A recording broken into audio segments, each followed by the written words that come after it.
உன்கிட்ட காசு இல்ல, அவ்வளவுதானே. நான் பாத்துக்கிறேன், நீ வா. இல்லக்கா, அம்மா கிட்ட பெர்மிஷன் கேட்காம நான் எங்கேயுமே போனதில்ல. நீ என்ன சின்ன பிள்ளையா? இனிமே நீ தானே எல்லாத்தையும் டிசைட் பண்ணணும். அந்த வயசு உனக்கு வந்துடுச்சு.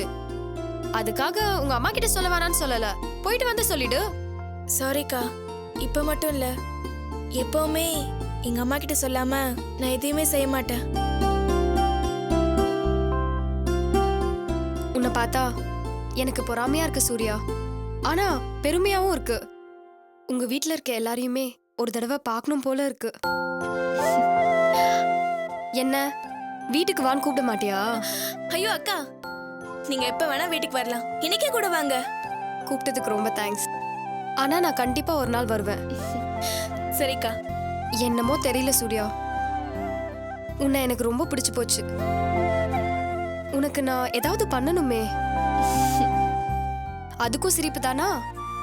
எல்லாத்துக்கும் சிரிக்காத. ஏதாவது பண்ணணும்னா அது கெட்டதா கூட இருக்கலாம். உங்களால அப்படிலாம் பண்ண முடியாதுக்கா. பரவாயில்லையே, என்னை பத்தி நல்லாவே புரிஞ்சுக்கிட்ட.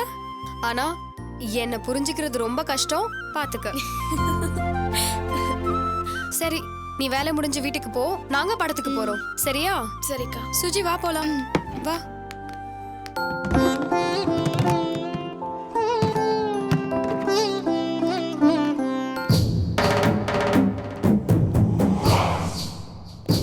சார், வாங்க மேடம், வாங்க வாங்க வாங்க, உட்காருங்க உட்காருங்க மேடம். உங்க பொண்ணை வர சொல்றீங்களா? தாராளமா. இப்பதான் நீங்க நம்ம பக்கம் ஆயிட்டீங்க, அப்புறம் என்ன? அப்படியே உங்க அம்மாவே வர சொல்லுங்க. அவங்க எதுக்கு மேடம்? சரி, நமக்கு நீங்க நல்லதானே பண்ண போறீங்க. சஞ்சய், அப்பா பாட்டி வர சொல்லுப்பா. சரிங்கப்பா. நித்யா, நித்யா வாங்க. மேடம், எல்லாம் சுமூகமா முடியட்டும் மேடம். நல்லபடியா நடந்துருச்சுன்னா நான் சொன்ன மாதிரி இல்ல, அதை தாண்டி அசத்திடுறேன். நீங்க வெளியே என்ன பத்தி விசாரிச்சிருந்தாலே தெரியும். நீங்க ரொம்ப வித்தியாசமான போலீஸ்காரங்களா இருக்கீங்க மேடம். ரொம்ப சாஃப்டா வேற இருக்கீங்க.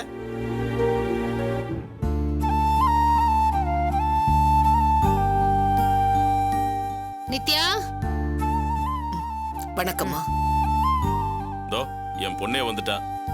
இந்த பாரு நித்யா, மேடம் சொல்லுவாங்க, அதுபடி நடந்துக்க. நீங்க தான் இந்த பொண்ணோட பாட்டி இல்லையா? ஆமா. நீங்க மட்டும்தான் இவளை புருஷனோட சேர்த்து வைக்கணும்னு நினைக்கிறீங்க இல்லையா? ஆமாம்மா.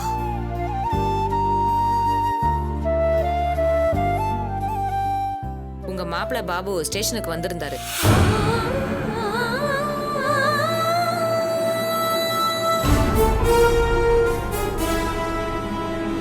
உங்க பொண்ணு கூட பேசினதை ரெக்கார்ட் பண்ணிட்டு வந்திருந்தாரு.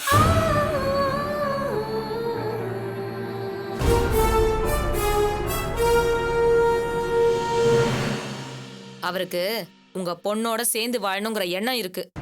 என்னாச்சு மேடம் உங்களுக்கு? எதுக்கு அந்த பரதேசி பையலை பத்தி இப்ப பேசுறீங்க? அவனுக்கு நிமிஷத்துக்கு ஒரு எண்ணம் வரும், அதுக்கு நாங்க என்ன பண்ண முடியும்? எங்க பொண்ணுக்கு அப்படி ஒரு எண்ணமே இல்ல. சார், சொல்றேன்னு தப்பா நினைச்சுக்காதீங்க. இதுக்கு மேல உங்க பொண்ணுக்கு இன்னொரு இடத்த பாக்குறத விட அந்த பாபு கூடவே சேர்த்து வச்சுட்டு போங்களேன்.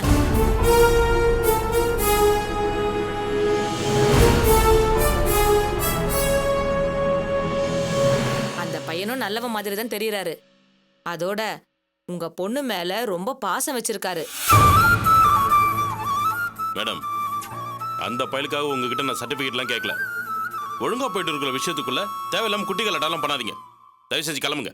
இல்லங்க, நான் எதுக்கு சொல்ல வரேன்னா, நீங்க எதுவும் சொல்ல வேண்டாமா, முதல்ல கிளம்புங்க. என் குடும்பத்தை கலைக்கிறதுக்கு தான் வண்டி எடுத்துட்டு வந்தீங்களாக்கும். என் பொண்ணு கிட்ட பேசினதை திருட்டுத்தனமா ரெக்கார்ட் பண்ணி போலீஸ்ல போட்டு காமிச்சிருக்கானா அவன் எப்படிப்பட்ட ஆளா இருப்பான்? இதுக்கு மேல அவன் என்னென்ன காரியம் எல்லாம் பண்ணுவானோ. அவனை நம்பி என் பொண்ணு அனுப்ப சொல்றீங்களா? இத பாருங்கம்மா, எங்களை பொறுத்த வரைக்கும் எல்லாத்துக்கும் சாட்சி வேணும், அப்பதான் சட்டம் ஏத்துக்கும். அந்த பையன் அதுக்காக தான் கொண்டு வந்தாரு. அத கோர்ட்டுக்கோ மத்த இடத்துக்கோ எவிடன்ஸா தரப்போறது இல்லைன்னு அவரே சொல்லிட்டாரு.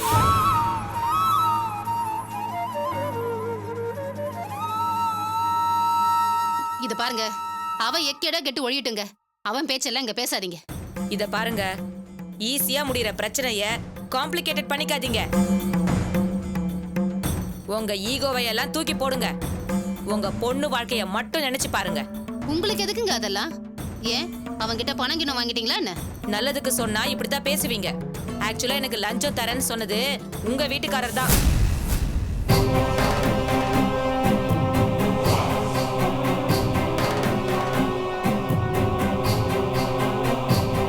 எனக்கு சப்போர்ட் பண்ணுங்க, நான் என்ன வேணாலும் தரேன், நீங்க எதிர்பார்க்கறதுக்கு மேலையும் தரேன்னு சொல்லி இப்ப கூட சொன்னாரு.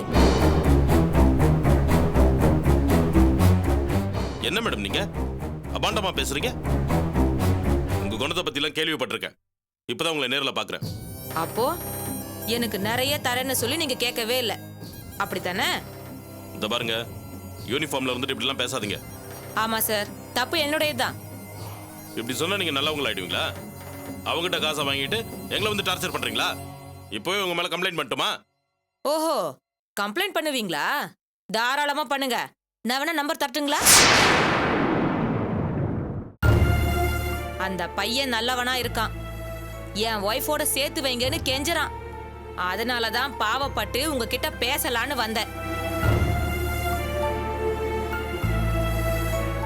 இத பாருமா, 24 மணி நேரமும் நான் கிரிமினல்ஸோட தான் இருக்கேன். என் சர்வீஸ்ல உங்க அப்பா மாதிரி ஒரு கிரிமினலை நான் பார்த்ததே இல்லை.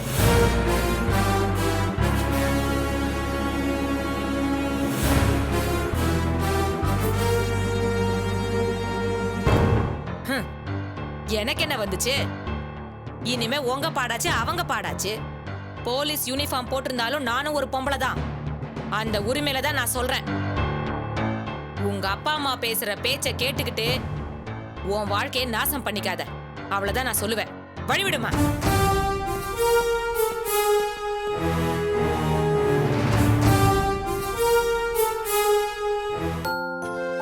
மதி, நேரமாச்சுமா, இன்னும் கிளம்பலையா நீ? கிளம்பிட்டேம்மா. போற வழியில ஒரு மெட்டீரியல் வாங்கிட்டு போனோம். கடை திறக்கிறதுக்கு இன்னும் 1/2 மணி நேரம் இருக்கு. அதான் இருந்து வாங்கிட்டு போலான்னு இருக்கேன். ஏன் மதி, நீ வேலை செய்யற இடத்த வந்து பார்த்தா அவ்வளோ பெருசா இருக்கு. இத்தனை பேர் வேலை செய்யறாங்களே, சம்பளம் கொடுத்தா அவங்களுக்கு கட்டுப்படி ஆகுதா? மா, முடி உதிராம இருக்கிறதுக்கும் உதிர்ந்த முடி முளைக்கிறதுக்கும் என்கிட்ட மருந்து இருக்குன்னு ஒருத்தர் சொல்லிட்டா போதும். கண்ணை மூடிட்டு அவங்க பணக்காரங்களா ஆயிடலாம். என்ன மதி சொல்ற? இதுக்கு போய் அவங்களுக்கு பணம் கொடுக்கறாங்க? மா, நிறைய பேரு அந்த மாதிரி ஒண்ணு இருக்குன்னு சும்மா சொல்லியே லட்சக்கணக்கில் சம்பாதிக்கிறாங்கம்மா. என்ன மதி சொல்ற? உங்க தாத்தா கூட முடி வளர தைலம் எல்லாம் செஞ்சு கொடுப்பாரு தெரியுமா? வாங்குறவங்க எல்லாம் அந்த தைலத்தை தேய்ச்சி முடி கொட்டுற பிரச்சனையே இல்லைன்னு சொல்லி திரும்ப திரும்ப வந்து வாங்குவாங்க. ஆனா உங்க தாத்தா கால் நாக்கு மேல வாங்க மாட்டாரே. அம்மா, அப்போ உனக்கு அந்த தைலம் எப்படி செய்யறதுன்னு தெரியும்ல? இல்ல மதி, இத போய் கத்துக்கிட்டு என்ன பண்ண போறேன்னு விட்டுட்டேன். ஆனா உங்க தாத்தா செய்யற தைலத்தை வாங்குறதுக்கு எந்தெந்த ஊர்ல இருந்தா ஆளுங்களா வருவாங்க தெரியுமா? என்னம்மா நீ இப்படி ஒரு சூப்பரான வாய்ப்பு கிடைச்சும் அதை விட்டுருக்க? அதெல்லாம் கத்து வச்சிருந்தா நீ வீட்டு வேலையை பார்த்திருக்க வேண்டாமா? உனக்கு கீழே நிறைய பேர் வேலை பார்த்திருந்திருப்பாங்க. என்னமோ அதெல்லாம் எனக்கு புரியவே புரியாதுமா. ஆனா அந்த தைலத்தை எப்படி செய்யணுங்கிற விவரத்தை ஒரு நோட்ல உங்க தாத்தா எழுதி வச்சிருந்தாரு. ஒரு 6 மாசத்துக்கு முன்னாடி வீட்டை சுத்தம் பண்றப்ப கிடைச்சது. எடுத்து அலமாரியில தான் வச்சிருக்கேன். மா, நிஜமாவா சொல்ற? ஆமா மதி, இரு கொண்டு வர.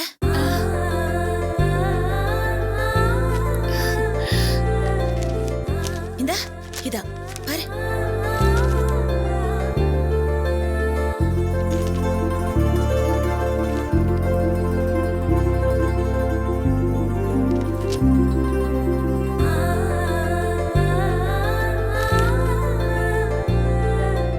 மா, இதை இத்தனை நாளா கையில வச்சுக்கிட்டு சும்மா இருந்திருக்கியேம்மா. இதான் உங்க தாத்தா எனக்காக விட்டுட்டு போன ஒரே சொத்து. மா, நிஜமாவே தாத்தா உனக்கு விட்டுட்டு போன பெரிய சொத்துமா. யாரு? என்ன சொத்து? உங்க சித்தப்பா எதுவும் சொத்தை பிரிச்சு கொடுத்துட்டாரா? மேடம், நாங்க சொத்துன்னு பேசினது இதுதான் மேடம். என்னது இது சுந்தரி? யாருது? எங்க அப்பா ஒரு நாட்டு வைத்தியரு. அவர்தான் மூலிகை தைலம் பண்ற சூத்திரத்தை இதுல எழுதி வச்சிருக்காரு. ஓ, அதான் மேடம். இத கொண்டு போய் எங்க பியூட்டி பார்லர் மேடம் கிட்ட கொடுத்தோம்னா அவங்க இந்த ஃபார்முலாவை வச்சு புதுசா தைலத்தை கண்டுபிடிச்சிருவாங்கல்ல. அப்புறம் அவங்க தான் இதை கண்டுபிடிச்ச மாதிரி பேட்டன் ரைட்ஸ் எல்லாம் வாங்கி வச்சுக்கிட்டு இன்னும் அவங்களோட 10 தலைமுறைக்கு வருமானம் வர மாதிரி வழி பண்ணி வச்சுட்டு போயிடுவாங்க. நீங்க குடும்பத்தோட அடுத்தவங்களை எதிர்பார்த்துட்டு நிப்பீங்க. ஆளுங்களே மூஞ்சிங்களே பாரு, எது கிடைச்சாலும் ஆத்தாக்காரி மாதிரியே தூக்கி யார்கிட்டயாவது கொடுத்துறது.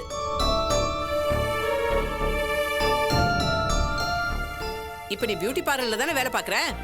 ஆமா மேடம். நீயும் ஒரு பார்லருக்கு ஓனர் ஆக வேண்டாமா?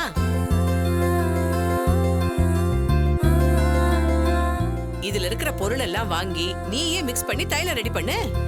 டெஸ்ட் பண்றதுக்கு 1க்கு 10 பொம்பளைங்க நாங்க இருக்கோமே.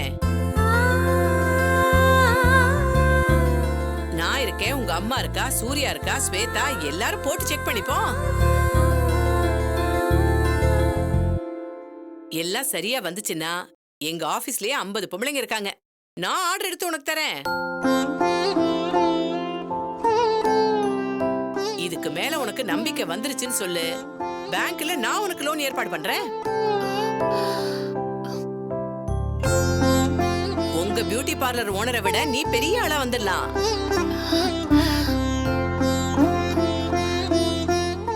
நீங்க சொல்றத கேக்குறப்போ நல்லதா இருக்கு மேடம். ஆனா இதுல தாத்தா எழுதிருக்கிற பொருள் எல்லாம் ஏய், கண்டங்கத்திரி, கரிசலாங்கண்ணின்னு எல்லாமே நம்ம கிராமத்துல ஈஸியா கிடைக்கிற பொருளுங்க தான். இங்க சிட்டில எல்லா நாட்டு மருந்து கடையிலயும் விக்கிறாங்க. இதுல இருக்கிறதெல்லாம் ஒரு லிஸ்டா எழுது. சுந்தரிய கூட்டிட்டு போ. லிஸ்ட படிக்க படிக்க அவ ஒவ்வொன்னா பார்த்து வாங்கிட போறா. கிடைக்கிறத வச்சு புத்திசாலித்தனமா ஏதாவது பண்ற வழியை பாருங்க.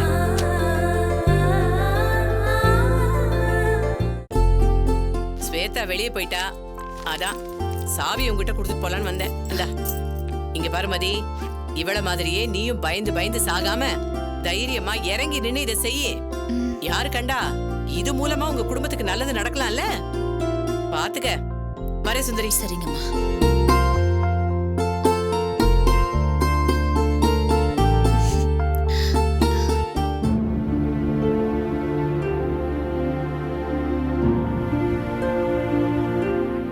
அப்பா வாப்பா நடராஜ், உட்காருப்பா. உட்காருப்பா. இல்ல பரவாயில்ல, ஷாம் இல்ல. உங்க டிரைவர் சார் இப்ப பாத்ரூம்ல இருக்காரு, கொஞ்சம் வெயிட் பண்ண முடியுமா? ஏன் நிக்கிறீங்க, உட்காருங்க.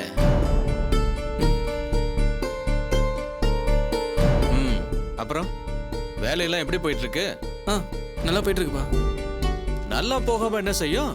நல்லா தானே இருக்கும். ஆமா, உங்க ஃப்ரெண்டு சார் என்ன பண்றாருன்னு தெரியுமா? ஏன்னா எங்களுக்கு அவரை பத்தி எதுவுமே தெரியாது, அதான். ஏன்னா அவரை பொறுத்த வரைக்கும் இது திங்கிறதுக்கும் தூங்குறதுக்கும் ஓசியில கிடைச்ச ஹோம், அவ்வளவுதான்.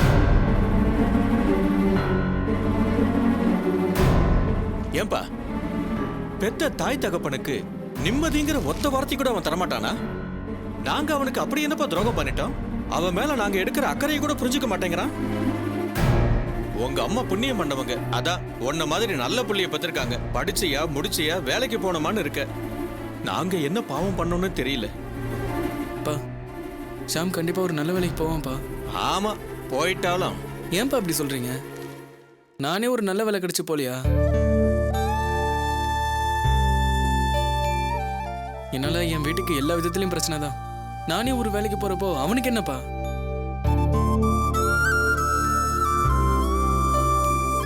என்னை எல்லாரும் உருப்படாத பிள்ளையா தான் பார்த்தாங்க. ஏன் நானே அப்படிதான் இருந்தேன். ஆனா ஷியாம் அந்த மாதிரி ஒரு சின்ன கெட்ட பேர் கூட எடுத்தது இல்லப்பா. நானே நல்லா வந்திருக்கேன்னு நீங்களே சொல்றீங்க. அப்ப அவன் எப்படி வருவான்?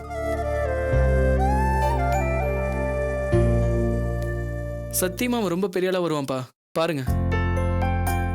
டேய் வாடா, எப்போ வந்த? இப்பதானே வந்தேன். அப்புறம் ஷாம், உன்கிட்ட ஒரு முக்கியமான விஷயம் பேசணும். சரி வா, மாடிக்கு போலாம்.